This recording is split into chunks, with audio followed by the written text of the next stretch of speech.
ما ایرونیا یه مسئله داریم، میگیم چه فکر میکردیم چی شد. نمیدونم، شاید تو زبونهای دیگه هم باشه این مسئله. من در این فکر بودم که یه چیزایی به فکرم رسید، رو کاغذ آوردم. شما هم گوش کنید، شاید خوشتون بیاد. به صورت فوکایست تقریبا.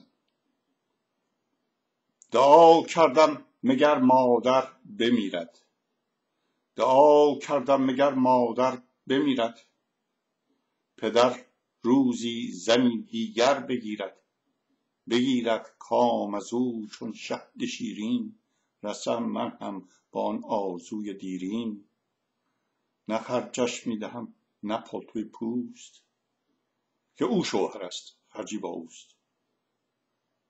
در خیالم میدیدم یک هیکل و روم، چه غافل بودم از چرخ گردون.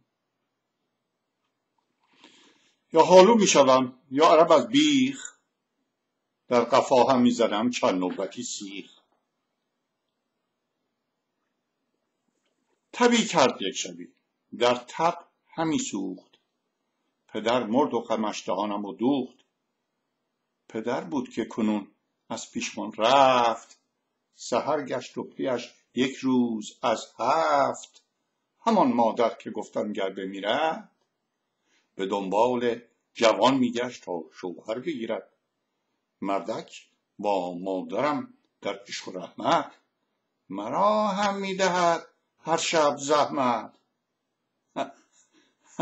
افکار و خیالاتم هدر شد، چه فکرها میکردیم دیدی چه شد.